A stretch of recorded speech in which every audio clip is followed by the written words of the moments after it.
Good morning. I'm here to confirm the identity of our shooter in this murder-suicide that happened several hours ago as former Lieutenant Governor Justin Fairfax. Former Lieutenant Governor Justin Fairfax shot and killed his wife inside of their home and then shot and killed himself.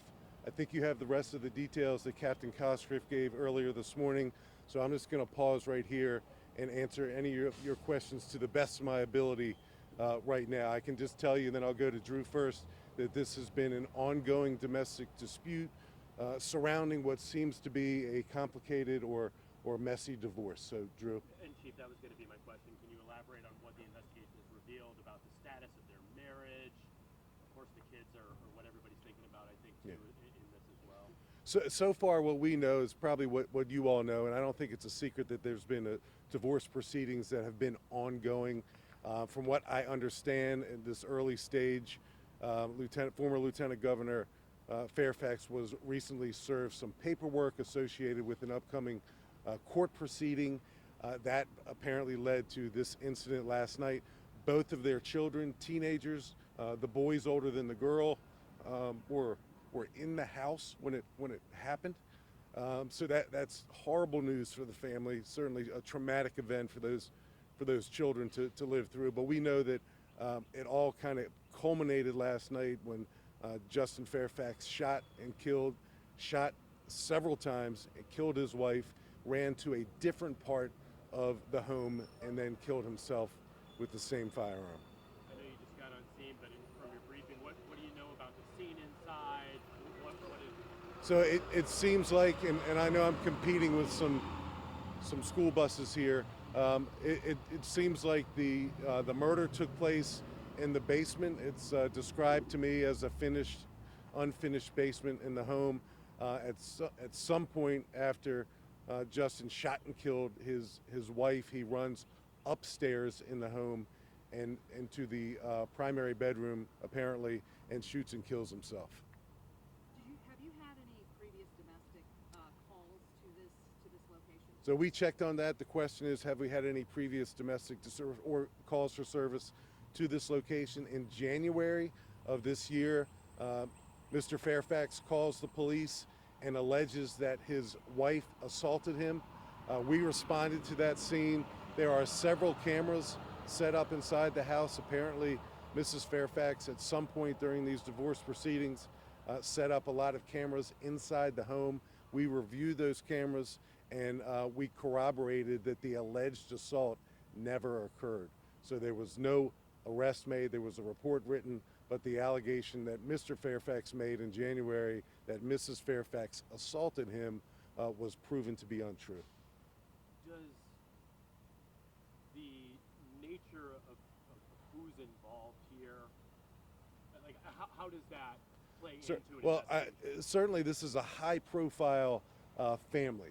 At one point in time, I think it's fair to say that Justin Fairfax, before he was Lieutenant Governor, while he served as Lieutenant Governor, and even afterwards, was a rising star politically, not just in Northern Virginia, but in Virginia. So it's high profile in nature. It's tragic in nature. Certainly a fall from grace for a relatively high profile family that seemingly had a lot of things going in their favor. So tragic for the children to lose both parents. Extra tragic for them to actually be in the home when it occurred. There's a lot going on, and our Victim Services Division, like they always do, is leaning into the family, the surviving relatives, the children in particular, and we'll do everything we can for them. What do we know about the gun? Then I'll get.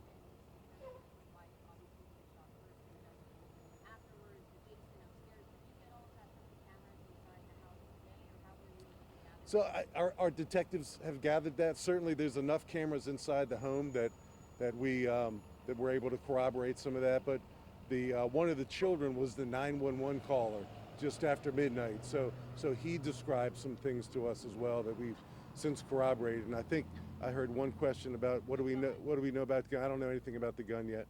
The same gun that Mr. Fairfax used to kill his wife seems to be the same gun that he used to kill himself. I don't know. Well, we're going to be here for a while. Obviously, we have a search warrant we need to execute to recover evidence, and certainly included in that evidence is the primary firearm that was used and any other firearms. I don't know that they do or don't exist. I think piggybacking off that question, the cameras were still. I'm sorry. No, go ahead. The cameras were still there and rolling and operational, and that. I believe they were.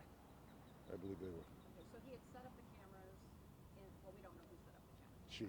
She set up the cameras in the house. Yes. Just to clarify, but he alleged that she assaulted him. So what we know, I'm going back to January now. What we know is that Mrs. Fairfax, at some point in time, they lived together while they were separated in separate bedrooms. At some point in time, we know Mrs. Fairfax installed several cameras inside the home. And we know that because when Mr. Fairfax called us to their home back in January and alleged that his wife assaulted him in the home, we were able to go to those cameras and determine that never occurred. So that's the only time that the Fairfax County Police Department has ever been at the Fairfax home. Are family members now with the children? Yes, so there's grandparents involved, other family members involved, our victim services division is involved, but so, you know, their well-being is a primary concern. Was the situation with their divorce proceedings, if you know this, that they were continuing to live together in this home, just in separate areas of the home, or did someone return to the home and live Yeah, together? I don't want to go too far down the rabbit hole. I know that they were separated, living together. I know that there are divorce proceedings that are underway and court appearances that are scheduled and pending in the very near future. I know he was served some paperwork recently. Apparently the paperwork indicated when he was next to appear in court. That may have been a spark, you know, and detectives will figure that out, that led to this tragedy here. Again, a mother shot and killed, taken from her children, and then he takes his own life. And no other red flags in his. So I think family, friends will probably look at this and look at, you know, chaos and trauma that people go through and probably any separation or divorce proceedings, and likely determine that there were red flags along the way in retrospect. But certainly half of America probably goes through divorce proceedings at some point in time, and very, very rarely, thankfully, does it ever end up like this. So very, very sad for this community and the school buses here, and you know, a lot of people who know the Fairfax family. Everybody's shocked. We're shocked. It might be too early to know this or not, but do you know if he legally owned a firearm? I don't know. We'll determine that.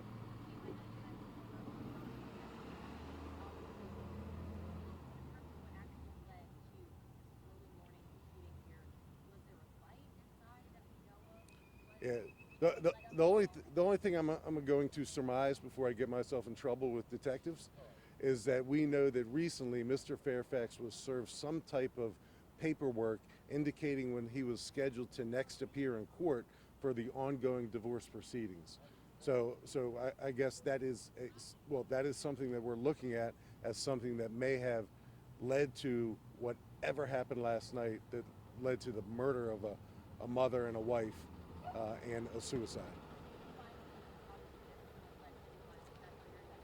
Under investigation. Obviously, we have two teenage children who were in the house, but our main concern is for their well-being right now.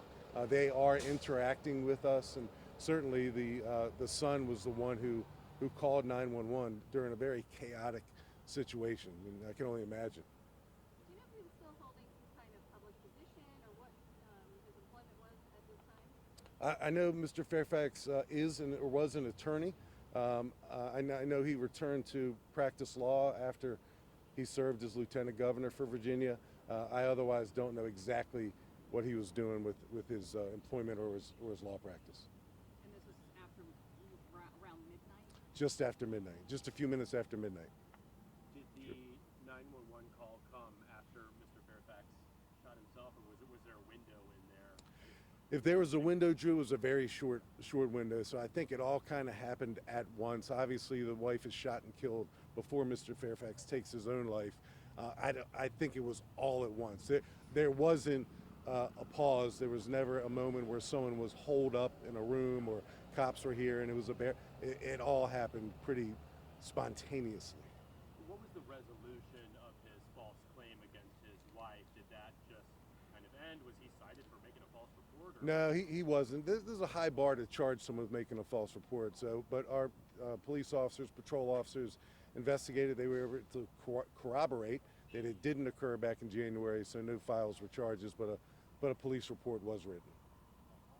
Are there any questions of mental health issues, or will you be testing, after for the body for forensics, like drugs or anything like that? Yeah, I don't know about mental health or behavioral crisis. I do know, and I'm sorry to compete with the noise, that the family was going through seemingly a very tough time with the separation, with the divorce, etc. I can only imagine the stress that the parents felt, the kids felt, and the other family members as well. Yes, Serena Fairfax is our victim. Mrs. Fairfax was a dentist. Mr. Fairfax, obviously, the former lieutenant governor and a lawyer, and 2 teenage children in high school. Going back to the timeline, by the time police got there, both of them were deceased? Yes, both pronounced on the scene. Okay. To the best of your knowledge, just the one incident where police were involved, where he said no other calls. To the best of my knowledge, it was January of this year, 2026. But we'll obviously dig into that and confirm it. When did the police arrive after the Within minutes of the 911 call. We can get the exact time frame for you. Both teams were home. The son called 911. A what? One boy and a girl. Yep. Yes. Everything shortly after midnight. And folks, that's all I got. It's kind of one of my practices never to say no more questions. So I'm not saying no more questions, but that's all I have right now. When we get more information, we'll be sure to share it with you. But right now, the focus is on the crime scene investigation and the kids. Thank you all.